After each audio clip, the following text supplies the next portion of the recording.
Hi, Annalie. In this relationship history reflection video, I will be exploring the following factors that have influenced my intimate relationships. Number one, my family of origin, and with that, pieces of culture and ethnicity. Number two, from my family of origin experience, the core beliefs regarding affection, love, emotional expression, and sexuality that formed initially, and then how it has evolved. And number three, a significant experience that shaped my sense of identity in my intimate relationships. My family of origin was complicated. For starters, my siblings and I learned at a young age that my mom married our father to help him get his Canadian citizenship. My mom immigrated from Hong Kong with her family when she was 18 years old. She didn't pursue education, even though she wanted to, because she needed to earn money to support her family. My mom's English was perfectly fine, but not being quote unquote properly educated always hung over her head, making her self conscious and feel less than others. My mom was very smart and hardworking though, and over the 10 years or so before meeting our father, she was running a successful hair salon with her younger sister. One of her regular customers was a family friend of my future grandmother who told her about two single sisters who could be candidates for marriage to my future father. This proposition was presented to my mom and aunt. My aunt had no interest in marrying anyone, but my mom, knowing that it was to help someone with their future in Canada, agreed. My mom said that initially she had no intention of staying married, but for reasons I did not understand back then, but have a better understanding now, she decided to stay and eventually had three kids. So that's how my siblings and I came to this earth. Long story short, the man that she married was not a good husband, father, or a good person in general. Over the course of their marriage, he was caught cheating several times, as well as years of inflicting financial and emotional abuse on my mom, and not to mention the countless times he put my family in harm's way. This created a childhood filled with constant yelling matches, conflict, crying, anger, and a lot of pain. Because I was witness to my parents' marriage, for over half my life, I had no idea what a healthy relationship looked like. My parents were my primary role models for relationships, but they were two people who barely lived together, who really didn't know each other, didn't love each other, or spend any time with each other. Yet they got married, stayed married for over 20 years, and had three kids despite their marriage. You can imagine how confusing this was to me. Additionally, a large part of our childhood was spent with my maternal grandparents who provided childcare when my mom was working. They were my secondary models for relationships. However, my grandparents' relationship was even worse. Their marriage was arranged, and even though some of those relationships can work out, it did not for my grandparents. Though they stayed together until death did part them, their disdain for each other while alive was palpable. For a long time, I thought hating your spouse was completely normal and people only got married as a transaction. Now, I don't want to sound like a victim of rare circumstances because this type of agreement is not uncommon, even to this day.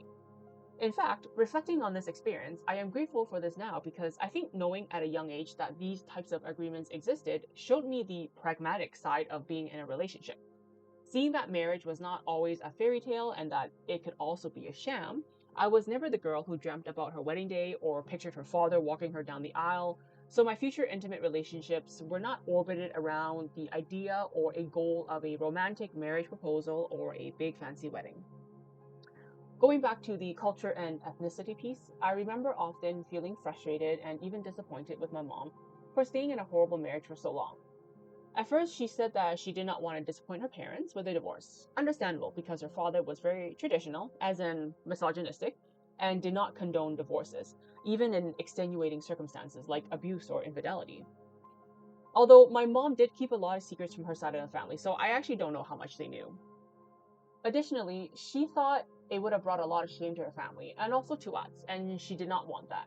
However, both my grandparents passed away when we were quite young. We were in our early teens. And shortly after my grandparents passed away, my mom's side of the family pretty much disbanded and barely spoke to each other. So, with no risk of family judgments, I asked mom why she didn't initiate divorce yet. My mom was a shift worker who often took the graveyard shift for the extra pay, but also so she could be a mom to us during the day. She said that she didn't want to risk losing custody to our father, even though she was the sole breadwinner at the time. My siblings and I feared that as well. She felt that the family court system would not support her untraditional work schedule, and she was probably right. She was also very self conscious about her lack of education, something our father constantly reminded her of as a way of controlling her. She knew that patriarchy and misogyny were working against her. That was why she waited until we were all of legal age before she initiated divorce, and I have been estranged from my father ever since. So, how did this tumultuous upbringing affect my core beliefs regarding affection, love, emotional expression, and sexuality? Let's start with the positive things. My mom always told us that we were the best things that's ever happened to her, despite the years of suffering through a bad marriage. I may not have witnessed a healthy marriage through my parents, but my siblings and I experienced genuine love from our mom. We may not have been able to express all of our emotions growing up, but my mom and my siblings all grew up telling each other that we loved each other. This was very different from all my friends' families, and those who witnessed it remarked at how unusual and even weird that was. So this made me very comfortable telling people I loved them and showing my affection, and I expected the same from the others too. Additionally, watching what happens to a family when their father is irresponsible with money taught me to be very careful with my finances. I learned to save money from a young age and was extremely careful with credit cards. I started building my credit at 18 years old, never took out a student loan, and to this day, my husband and I have separate bank accounts, except for one small one we use for paying our property taxes. Going back to emotional expression, other emotions such as sadness, because there was a lot of sadness growing up, I was constantly called out for crying easily. I think I was just so emotionally raw growing up in that stressful environment, I was easily triggered to tears. But by my mid-teens, I got tired of the crying and the fighting and the crying because of the fighting. I didn't want to feel anything anymore, so I completely stifled my emotions to not create any more conflict within my family. The message I received was I needed to be strong and stoic when it came to the negative emotions, so I kept all my true feelings bottled up. Since I hated conflict and just wanted people to get along, I became a classic people pleaser and didn't voice my opinion, which made it hard for me to discover my sense of self. So I recently heard the term pick me girl. It's a derogatory term that describes, in my case, someone who seeks attention and validation by not being like other girls, which includes claiming to despise makeup, shopping, or other quote unquote girly things just to distance themselves from female stereotypes, and in some cases, being interested in more masculine things to get male approval. That was totally me. But with further reflection and extending a lot of grace to myself, I am piecing my childhood and youth together, and it's all starting to make sense. I was a child in a bigger body, and that was what I was always known for, which was heartbreaking. But it was the 80s and 90s, and body positivity was not a concept yet. I was probably just trying to find other things to be known for other than being big. So I found little ways like reading the hardest books in the library or volunteering for every club to establish any other reputation than being the biggest kid in school. Since I was also not getting any male attention at home because our father was never around or cared about his family, I sought for male attention elsewhere. I guess around mid-teens, I finally found that formula that worked. Be different from other girls and do things boys liked. Around that time, I was also beginning to lose weight, so my confidence was slowly growing. I was beginning to discover my sense of self, but I still didn't believe that a guy could ever like me. When I was freshly 17, I got my first legitimate job as a cashier at a small neighborhood grocery store to help pay for graduation costs. The assistant manager there, we'll call him MM, caught my eye right away. He was 25 years old when we met, and he had been working at the store for many years. I thought he was cute, but what 25-year-old in the right mind would pay attention to a 17-year-old? I'll skip over the details, but he eventually called me and left me a message on my answer machine. My sister and I were both shocked that a guy was paying me any attention at all. Reflecting on this makes me so sad and angry for young Adelphie. No one corrected her when she believed she was unworthy of love and attention.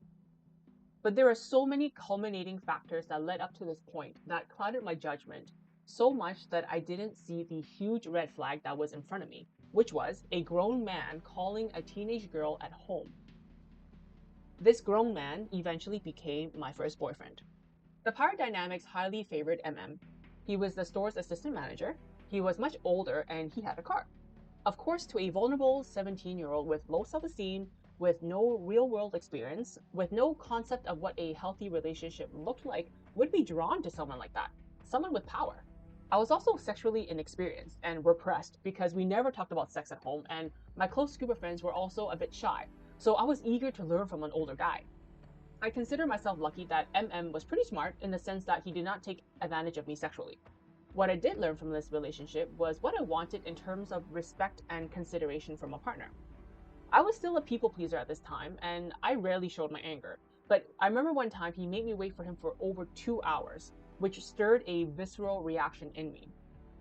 That's when I came up with my first boundary in relationships, and that is, I don't like people who make me late, and I don't like people who make me wait. and this still stands true to this day. The relationship took its course. There were a lot of lies and secrets I told my mom to shield his age, but my mom was also navigating uncharted waters of having her daughter date, so I think she was also uncertain of what to do. After about a year of dating, the relationship ended because I outgrew him. I am proud of the 17, 18-year-old Adelphie for standing up for herself and beginning to see her worth. I still had a lot to learn, but I knew that I did not want to be with someone who could not take care of themselves. I did not want to be with a deadbeat partner like my mom was. I didn't want to waste any more of my time and preferred to be alone than to be with someone I did not care about. Fast forward a few years, the significant experience that shaped my sense of identity in my intimate relationships would have to be my third relationship, and I'll refer to him as Q. We dated nearly 4 years and even lived together for over 3 years. It was after that experience that my core beliefs around affection, love, emotional expression, and sexuality began to evolve. We were each other's first serious relationship, but we were both still very young. I was only about 21 and he was about 24. We were both still growing up and finding ourselves, and we got along pretty well and really cared for each other. It was around that time that my parents divorced and they sold the house. Long story short, I had nowhere to live. Q had inherited a really old small house from his father who passed away years ago. So he was currently living with a roommate and was happy to have me move in with him. We were very excited to start living as a couple under the same roof. Q had everything I was searching for in a partner. He was driven, responsible, worked hard, and was honest. But because of all his good qualities, I rarely saw him. I was also trying to build my own life too, and I spent most of whatever little free time I had with my own friends. Naturally, we eventually grew apart. If I had not moved in with Q, I would have broken up with him at least a year earlier. But because I had nowhere to live, I stayed in the relationship. Not justifying my actions, but I felt like we were just roommates, and I eventually started cheating on Q. I cared for Q, but a few things always bothered me about our relationship.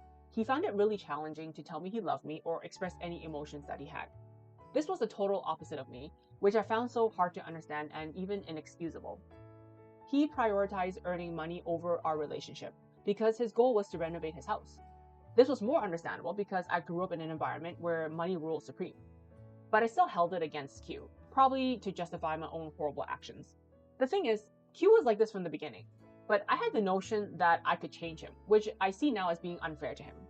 Reflecting on my relationship with Q helped me realize a few things. First, I was not ready for monogamy at that age. It was liberating to be single after we broke up.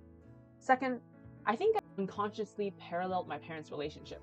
My father had a wonderful partner with amazing qualities, yet he did not appreciate what he had and cheated on my mom. I had a wonderful partner with amazing qualities too, yet I did not appreciate what I had and I cheated on him twice. Third, I think at an unconscious level at that age, I felt that all relationships were doomed anyway, so why bother with all the honesty, commitment, and monogamy? Seeing that pattern repeat itself kind of scared me, but I am a different person now. The few years I was single before meeting my now husband helped me unearth and deal with all of the repressed things from childhood. It was also right around that time that the movie He's Just Not That Into You came out, and that movie helped me see dating in a whole new light. I didn't want to be any of those characters in the movie. I realized that I was waiting for another person to define me when I should be defining myself first. I did a lot of work on myself, by myself. It was when I felt comfortable being by myself that I knew I was ready to be in a relationship. I saw my worth as a person, and whether someone wanted to be with me or not, it did not define me. I had discovered my sense of self, which gave me so much confidence, stability, and safety, which Brian, my now husband, saw and felt the very first time we met. Brian and I have been together for 17 years and married for 10. Not gonna lie, some of those years were kind of rough, but most of those years have been wonderful. We have changed a lot over the years, having to redefine our core beliefs around affection, love, emotional expression, and sexuality as a single person and then as a couple. We both have had to learn about what we bring into the relationship that has nothing to do with the other person. We unlearned communication styles that never worked or no longer work. We have relearned ways to express our affection for one another. We are very lucky that we both feel the other person is worth sticking around for, even if it means growing pains. We, hopefully, have a long road ahead of us, and I'm grateful for my past intimate relationships because they were markers for how much I have evolved. I'm a lot more empathetic and compassionate towards my partner in understanding their point of view. I have a lot more integrity now and truly understand the meaning of wedding vows, especially since my husband's health scare a few years ago. Openness and honesty, which comes hand in hand with forgiveness and acceptance, has been a challenge before. But I think since I turned 40, it's been a little bit easier. The foundation of a relationship is based on trust and respect, something I did not witness in my childhood. I see that marriage is not always a sham. It's not for everyone, but it's working for us. And that's because it was a choice we made together and not a transaction or an arrangement. I think my biggest takeaway from this reflection is to never lose your sense of self in any relationship. My sense of self was built on shaky foundation as a child, which made me vulnerable and impressionable. This assignment made me see that in the past, I was looking for a partner to rescue me from my chaotic life. And I'm realizing now how hard it is to be your authentic self when you feel indebted to someone else. It took some time in my mid 20s to find the courage to face my chaos alone, which was crucial to me discovering my sense of self. As I head into my midlife, I am ultra aware of who I am and what I want to be. This is why my husband respects me, but more importantly, why I respect me, which is one of the biggest evolutions in my life. Thank you for listening and watching Adelphie. I hope you enjoyed my video.